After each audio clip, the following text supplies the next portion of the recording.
Baik, kita coba akan mencari tanggapan dari Pak Sam, mewakili Kementerian Pertanian nih. Tadi sudah kita ketahui Pak, bagaimana sih opini atau respon masyarakat. Mereka sebenarnya mendukung positif kok swasembada pangan, asalkan harganya stabil lah, jangan terus naik, apalagi memasuki musim-musim nanti mendekati bulan puasa, lebaran. Gimana Pak Sam menghadapi ini? Ya, alhamdulillah ya, artinya ini program pemerintah dalam waktu yang tempo yang secepat-cepatnya, sesingkat-singkatnya, harapan Pak Prabowo sudah mulai dirasakan dan juga diharapkan oleh masyarakat. Mengenai harga memang bukan ranahnya Kementerian Pertanian, tetapi kalau saya Mbak, ya kasihlah sedikit kalau lagi hari Lebaran gitu, sekarang Lebaran, sedikit kan boleh dong sedikit ya. Tetapi memang lalu kami jaga, tadi gejolak itu biasa normal di hari-hari besar. Karena kalau harga kaitannya katanya sama stok nih Pak. Sama stok bahan-bahannya begitu. Stok pada musim-musim tertentu tidak bisa dihindarkan untuk kenaikan harga. Misalnya di Lebaran itu tetap aja walaupun stoknya banyak, tetap itu kan ingin terus sekali-sekali. Tetapi tidak terlalu, yang penting tidak terlalu tinggi gejolaknya ya. Nah semua kita sudah siapkan, bahkan yang tidak bisa kita produksi pun seperti daging itu juga akan disiapkan juga dengan impor tentunya kalau kita belum bisa sendiri ya. Nah itu, tapi kalau yang untuk yang pangan yang bisa kita sediakan itu insya Allah udah kita siapkan dengan baik. Tadi saya sebenarnya tertarik dengan Pak Abdul Haris yang mengenai cuaca dan seterusnya. Sesungguhnya di Kementerian Pertanian seperti El Nino kemarin itu kan musim kering. Nah itu bisa kita atasi dengan menyediakan pompanisasi dan seterusnya, sehingga kenapa di awal tahun ini sampai April itu produknya melebihi tahun yang lalu, karena pada akhir-akhir tahun yang lalu kita atasi yang kekeringan itu dengan pompanisasi.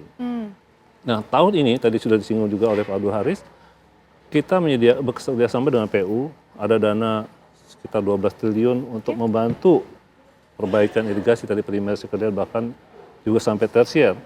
Nah tentunya nanti yang biasa sulit di musim tanam kedua, itu kita akan terbantu dengan adanya perbaikan irigasi sampai akhirnya sampai ke lahan pertanian.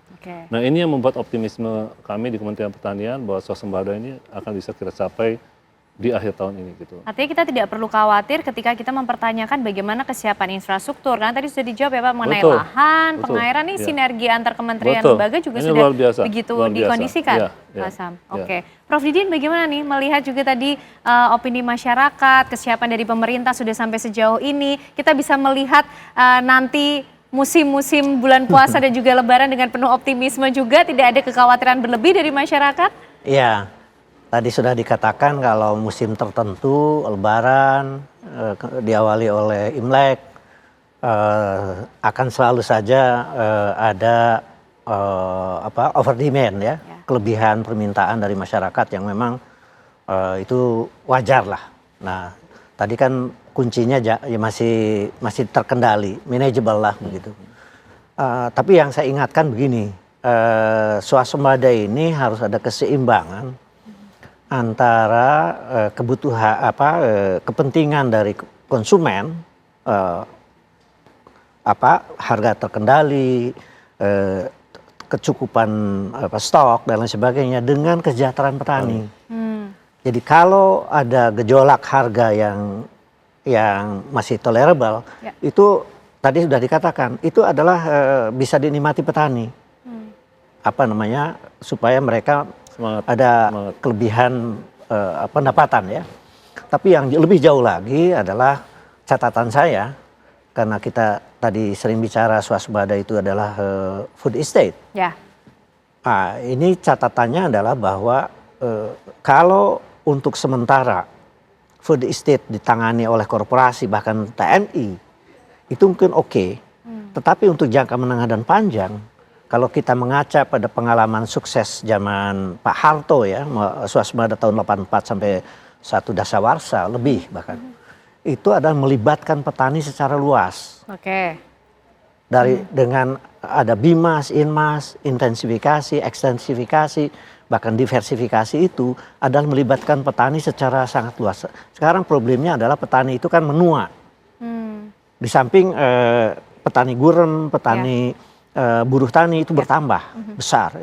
Nah itu harus dipecahkan dalam jangka menengah agar ada konsolidasi lahan, ada pembentukan penyuluh yang besar untuk mendampingi para petani. Jadi ketergantungan kepada korporasi besar dan katakanlah TNI itu harus dikurangi. Karena sempat ada wacana itu katanya Pak Sam untuk bisa ikut mengerahkan banyak pihak. Supaya petani itu ikut menikmati kesejahteraan, bukan hanya sekedar di harga yang melonjak begitu, tetapi built-in, embedded. Jadi di dalam proses mencapai swasembada, petani harus dilibatkan, terutama kalau yang selama waktu zaman Pak Harto aja tuh yang menikmati kesejahteraan itu di atas 0,5 hektar kan. Nah, jadi ini harus ada sebuah gerakan juga yang membutuhkan ketekunan dari pemerintah, tidak shortcut gitu, untuk petani ini juga lahannya cukup.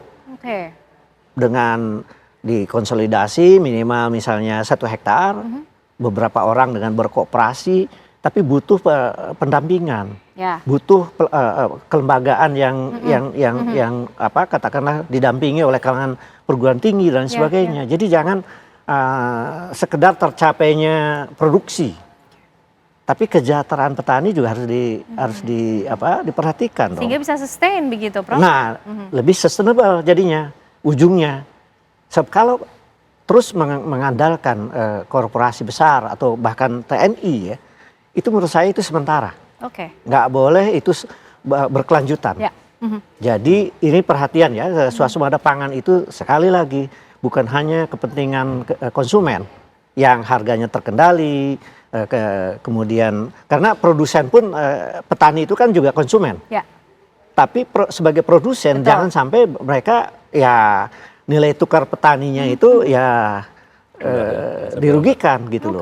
Oke, Prof. Baik. Itu catatan saya. Ya. Pak Sam langsung menanggapi. Ya, sekali ini menarik ya. Makanya ini dari dulu kan kita agak susah ya, sustainability Pak. Kalau kita memberikan alat dan mesin pertanian tidak sustain karena kecil-kecil dan sustain.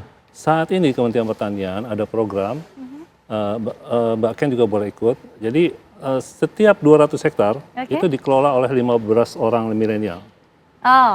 Pemerintah melalui Kementerian Pertanian membantu nilainya sekitar 3 miliar berupa alat dan mesin pertanian. Ditambah nanti saprodi yang lainnya, benih, pupuk, pestisida dan seterusnya, dolomit ya masuk. Ya, dengan demikian harapannya berdasarkan hitungan mereka waktu itu minimal 10 juta per orang per bulan pendapatannya. Ini ada yang banyak yang salah nih Prof. Disangkanya mau digaji 10 juta. Enggak, bukan digaji. Pemerintah tidak akan menggaji petani, tetapi hasilnya itu tahun pertama nanti akan terus sedikit-sedikit naik. Nah, yang masuk ke situ anak-anak milenial sekarang sudah ada 27.000 yang peminatnya. Nah, jadi ini cukup banyak. Dan kita siapkan lahan bukan untuk memiliki, tetapi bekerja sama dengan petani setempat. Nah, jadi ini dengan skala yang seperti ini, jadi tidak lagi yang 0,3 dan seterusnya memang kesulitan. Konsolidasi setuju, sekarang lebih ke kelembagaan dulu. Kalau yang luar Jawa udah kelembagaannya dikonsolidasikan, lahannya juga udah kita konsolidasikan. Jadi ini sangat memungkinkan dengan pertanian modern. Itu tekanan dari Pak Amran. Harus modern. Sudah dijawab Prof ya. Sudah dipikirkan skemanya seperti apa. Sudah dilakukan. Pak Abdul ini juga ikut menanggapi dong mengenai bagaimana kesejahteraan petani, kemudian petani yang nanti akan memimpin tapi didukung dengan ini sudah mulai melibatkan kaum milenial. Skema-skema seperti ini yang juga didorong oleh DPR untuk bisa memperhatikan bagaimana keberadaan petani, kesejahteraannya sehingga bisa terus berkelanjutan, menciptakan swasembada pangan, food estate bisa berjalan dengan optimal? Ya, saya mempunyai satu catatan bahwa langkah maju yang diambil oleh Menteri Pertanian kita ini adalah dengan menjadikan mengangkat menjadi P3K atau ASN, saya kurang pasti ya, para PPL yang selama ini honorer itu kemudian dijadikan tenaga yang sifatnya resmi, dan dia akan mendampingi petani dengan full, dengan perhatian yang penuh, dan kemudian tentunya kalau PPL yang jumlahnya sekitar 30.000 atau berapa itu kemarin nanti Pak Sam bisa ditambahkan. Ini merupakan satu langkah sangat maju karena kalau kita bicara success story zaman Pak Harto, memang tidak lepas dari adanya pendampingan petani sampai di tingkat paling bawah.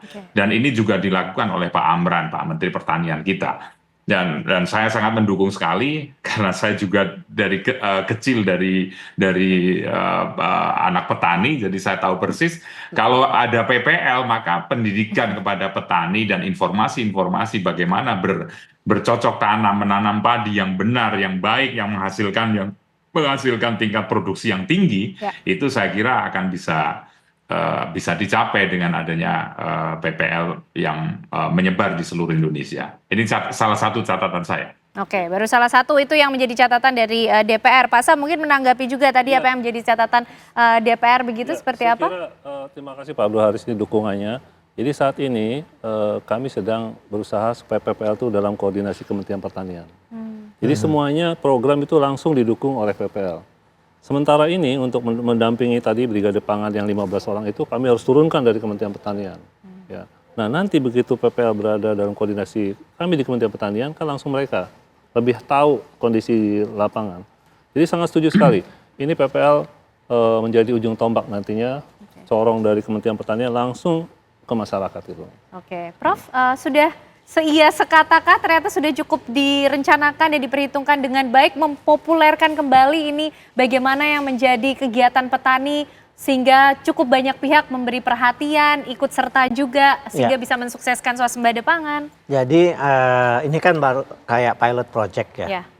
Jadi ini problemnya adalah bagaimana menjadi sebuah gerakan yang masif ya. Betul. Permajaan petani itu sangat penting karena ini sudah menua nih para petani dan anak-anak milenial, Gen Z itu kan kemarin sempat kurang tertarik begitu, Prof. Ya? Nah ini kalau skema-skema begini dikembangkan dan anak-anak muda bisa terlibat secara besar-besaran di dalam produksi pertanian, tapi dengan digitalisasi, dengan teknologi baru, dengan mereka dijanjikan lebih berkemakmuran, sementara dia juga berdampingan dengan para petani yang ada, yang existing, yang ada. Ini satu kolaborasi yang sangat menarik menurut saya dan penting agar ini menjadi program nasional. Karena pertanian kita ini kalau tidak diremajakan ini menua dan ditinggalkan. Betul. Nah kalau skema kayak gitu, tinggal nanti problemnya adalah memasifkan skala nasional itu seluruh jadi keterlibatan ini cuman mungkin pendananya gimana karena tadi kan lumayan besar itu kan dananya apakah non APBN karena APBN ini sekarang kan udah terbatas. Betul. Udah terbatas jadi harus ada skema-skema lain. Tetapi yang saya ingatkan pula bahwa yang saya tadi sudah sebutkan mitigasi problem-problem non teknokratis yang bisa mengganggu segala skenario yang optimis tadi itu harus juga menjadi bagian di dalam pembenahan atau reform Presiden Prabowo, apa yang saya sebut dengan mafia pangan, apa yang saya sebut dengan spekulator-spekulator di setiap musim dan sebagainya. Ini karena mereka seingat saya itu udah puluhan tahun mereka. Nah ini tidak bisa segampang itu menghilangkannya. Nah kalau sekarang langsung presiden punya komitmen dan beberapa studi temuan dan itu bisa diterima oleh beliau, itu menurut saya sangat penting ya karena masalah non teknokratis itu jauh lebih lebih sulit itu, lebih sulit karena itu namanya mafia itu berkelindang dengan bukan hanya yang punya uang, kadang-kadang dengan berbagai pihak lah, sehingga mereka menikmati yang seharusnya dinikmati oleh para petani, gitu. Ini saya kira catatan swasembada pangan karena mau menjelang 100 hari, ini penting lah saya kira buat Presiden Prabowo ya, memecahkan masalah non teknokratis ini. Sedikit Pak Sam. Sedikit aja. Ini tadi mengenai massalisasi program ini, Prof. Ini tahun ini kita akan ada 1 juta hektar. Jadi bukan lagi percontohan kecil-kecil, 1 juta hektar. Mengenai pendanaannya seperti apa? Kita hanya basicnya saja untuk Alsintan. Selanjutnya sudah disiapkan KUR, Misalnya KUR Alsintan aja itu bisa sampai 2 miliar, itu bunganya hanya 3%. Nah ini sudah disiapkan semua skenario-nya, mudah-mudahan ini bisa jalan ya. Kembangkan ya. Ya, kita kembangkan terus. Oke, baik. Perencanaan, pelaksanaan sudah dilakukan untuk terus mensukseskan apa yang menjadi cita-cita Presiden Prabowo Subianto melaksanakan swasembada pangan untuk Indonesia. Terima kasih Pak Sam, Prof. Didin, Pak Abdul malam hari ini sudah bergabung bersama kami di Apa Kabar Indonesia Malam. Kita tunggu para milenial ikut bergabung ya untuk memajukan pertanian Indonesia. Juga boleh ikut. Baik, terima kasih Pak Sam, Prof. Didin, Pak Abdul. Dan pemirsa, sesaat lagi tentunya Apa Kabar Indonesia Malam masih akan kembali hadir untuk Anda dengan sejumlah informasi lain bersama dengan Sira Safira. Baik, terima kasih Ken Ana, pemirsa.